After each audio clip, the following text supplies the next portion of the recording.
What's up, sports bettors? Alex here, and I have 3 sharp bets for the 15 MLB games today. So 15 games, I'm going to be sharing 3 sharp bets with you. And again, as a sports bettor, you never know when the opportunity's going to occur. You never know when the line discrepancies are going to occur. And that's really why OddsJam, the positive EV betting tool, is a really valuable tool for you to have in your toolkit as a sports bettor, right? Like, for example, the Tigers-Royals game, line started drifting lower. The total started getting pounded lower on the sharp offshore books like Pinnacle.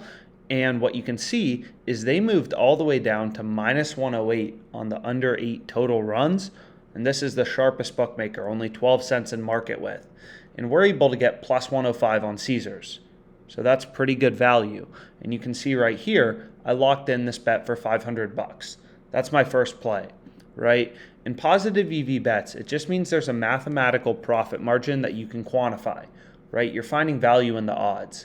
So what we can see here is the under 8, no other sportsbook's giving us plus money. The sharpest bookmaker has now drifted to having the under favored, so it seems like a good opportunity to be able to get the bet at plus money on the under 8 runs, right? We're using information on sportsbooks, kind of treating each sportsbook's odds as a unique betting market to try to find these line inefficiencies and take advantage of them.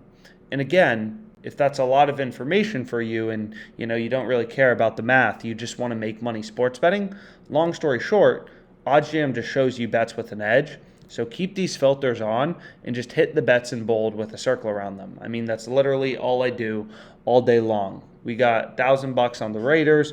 We have tons of positive EV bets open. And literally, I'm just using this tool, keeping recommended filters on and hitting all of these bets. So this is the first play I have, 1.73% profit margin, and I hit it for $500. So the second bet I have is in the Orioles Athletics game, under 7.5. So this is another under, and unfortunately FanDuel limited my bet size to 136.40, as you can see right here. But this is another sharp play I went in on with a slightly lower profit margin at 1.6%. So lines drifting lower. You can see the Betfair exchange, so a very sharp betting exchange. It's actually the world's largest sports betting exchange where you can bet peer-to-peer.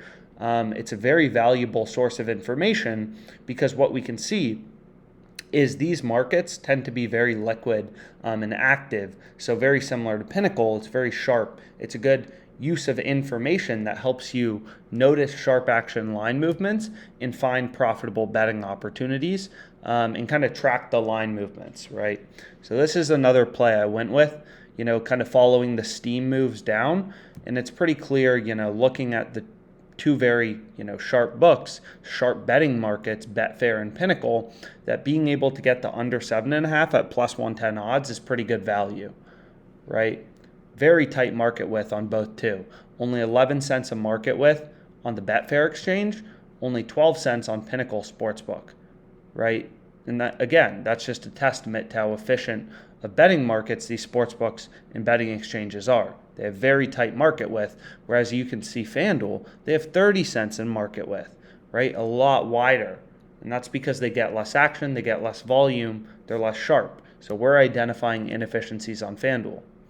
So that's the play I went with. And again, I unfortunately was only able to bet, 136.40. When you're up big on these sports books, they stop letting you, bet as much. Like you'll see even for an MLB money line, FanDuel's only giving me a max wager of 205.50.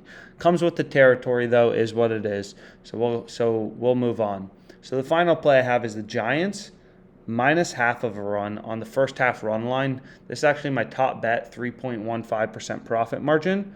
Pretty happy with it. They let me bet it for 108.70. So if we go here, what we can see is the total profit margin of our bets, right? So FanDuel let us bet, how much was it? 108.70 on Giants minus half on the first half run line. This bet has a 3.15% profit margin. So our bet has 342 in EV, right? The under 8 has 1.73% profit margin. We hit it for $500. So our bet has 865 in profit margin, right? So essentially, like, your goal as a sharp bettor is really just place as many bets as you can kind of on a daily basis, which you can kind of see is exactly what I do. Tennis, UFC, doesn't really matter. You should always be looking for value. You should kind of always be looking for these edges where you can squeak out value.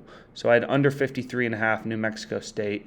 Purdue freaking blew it. We had West Virginia to cover, Central Michigan. So tons of bets on FanDuel. And again, it's why sports betting's so fun. I'm essentially day trading sports, right? I'm finding all these bets where I have an edge. I'm locking them in and then kind of just letting the math work itself out to make me money. Oregon plus 17.5. So tons of, like leading up to Saturday college football, I'll probably have like 50 bets placed total, which is what's so fun about betting on college football. Anyways, hopefully you found this video helpful. My 3 top MLB bets. We got the Orioles under 7.5 against the A's. We have under 8 in Royals, Tigers, and then we have Giants on the first half run line, minus half of a run, 14.26 in total profit margin from OddsJam. And let's make some money.